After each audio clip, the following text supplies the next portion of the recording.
Hey everybody, welcome back to IP Farms. Well, it's another day here in North Carolina, overcast, Wednesday, October the 16th. And I'm in a hoodie, believe it or not. I have not got acclimated to the weather roller coaster that we have here in North Carolina. 57 today. It was just 80 degrees on Sunday, and by the weekend we're supposed to be back to 80 again. So it's up and down. So I thought I'd throw on the hoodie. It's a little chilly. We're gonna get back on Project Glenda. Jack doesn't photobomb me here. I got the chain in for the header, the side chain, and I got to do, let's see what else I need to do. Oh, I need to get in the book and make sure I got the right sprocket and change the sieves in the back. And I think we're going to be to a point then that I can crank it up and actually run it and make sure everything's going to work, or the head's going to turn rather, and I can finish welding those pins. And I think that's what I've decided to do for the nose cone. And hopefully by the end of this video we'll have it in a little bit of corn. The last planted is the corn that has the least amount of weeds in it. All of it has taken a turn for the good with me as far as weeds dying off, and then with this almost freezing temperatures they're calling for tonight, hopefully I'll put a real hurting on them. I'm hoping we have a decent frost to finish everything off. So quit babbling and let's get started and see what we can get into.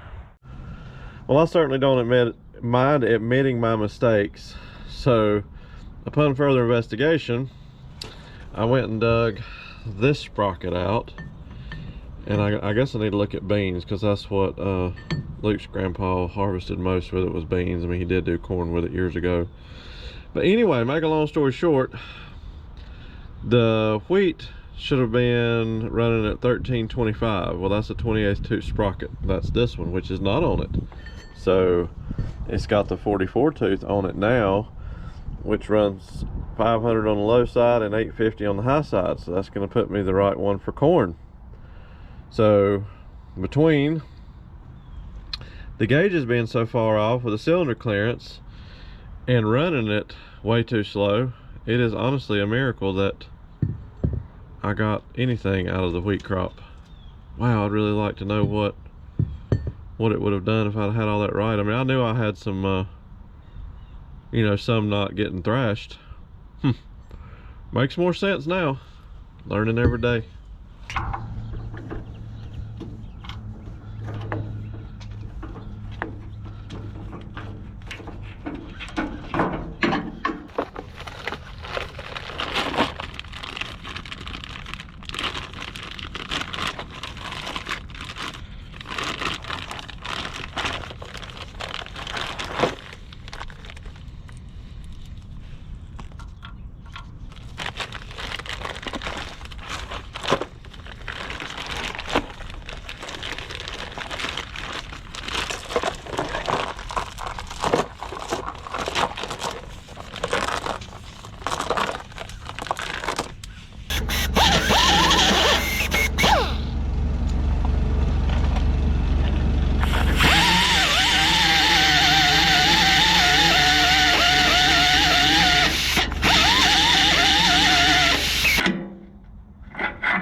Alright, we got those welded up. I don't know if that's going to hold or how that's going to work. It's some kind of weird metal.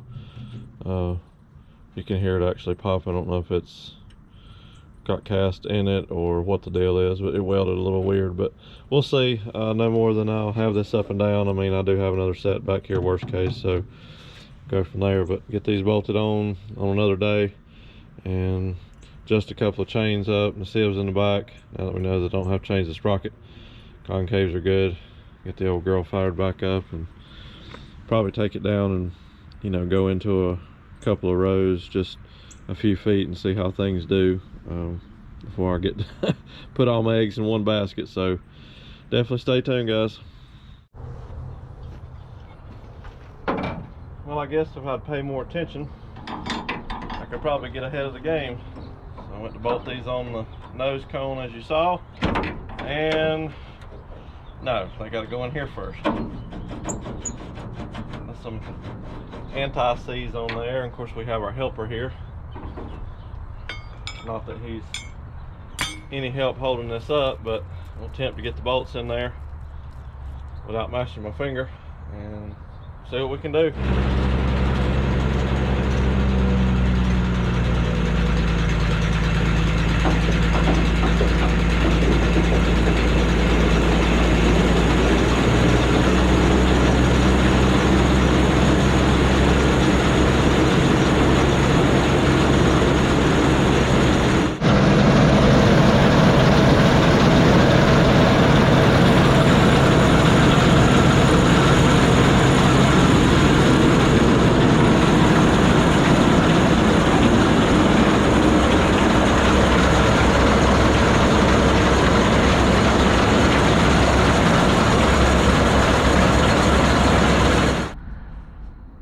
Well, boys and girls, it is almost time to go fight the weeds in my corn patch. Saw Glenda come out of the building and the corn header is running. Everything looks good. All my drives and chains seem to be doing good. No extreme heat or flopping around. Everything on the header itself seemed to be going, you know, turning pretty good. Nothing's hitting, binding up. I did make one little mistake that I regret now. This adapter plate, I don't have it up here, has a filler plate made to go in it. I took it out for some reason. I don't think it fits the grain header. There's something weird about that. I don't remember, but I took it out. It bolts right there. But that's ironically exactly what I need for this. So I can't get it in the adapter plate without pulling the header back off. So we gotta take all my chains loose and see if I can get this accomplished by myself and grease everything up, and hopefully be able to put it in the field in the morning. I'll keep your fingers crossed. Alright guys, I've done everything I could do. Got everything set in a baseline. I know it's got some echo going on in here. I don't have all the creature comforts of the nice cabs and air conditioning. It's pretty nice today. It's a little warm, 72, 73. But we'll put the old girl in some corn, or some weeds with a little corn side dish, I guess you could say. See what happens. I figure I'm gonna have a complete total mess, plugged up probably, but it's not gonna put any corn in the hopper sitting up there in the shed putting it off. So I will probably make a round or two, or at least a couple of feet anyway before I turn the camera on. But this field over here, the middle field, the one that was so bad, I'm gonna wait. We had two or three good killing frosts. Most of it's brown, but it's thick. So we're gonna go down here at the bottom and see what I can do. There's more morning glories down here, so 6 one way, half dozen the other. But stay tuned, we'll see if we can put some corn in the hopper for the first time here at IP Farms.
I got it pretty close.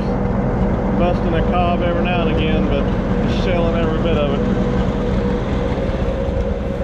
Not much loss on the ground at all.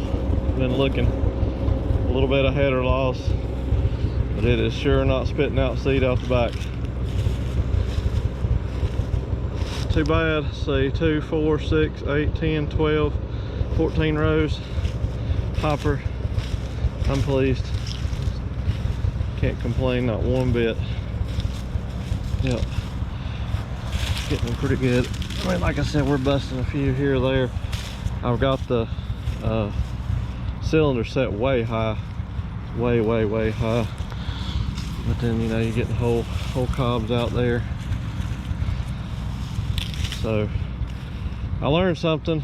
The general setting is not completely zero, so it's rather wide, but I got a little bit of grinding the first couple of rounds. But anyway, I'm gonna call it for today. Go see if I can do something with this and unload it. I've got it sold, so we'll come back and get back after it next week.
Well, we're gonna wrap this one up and call it good.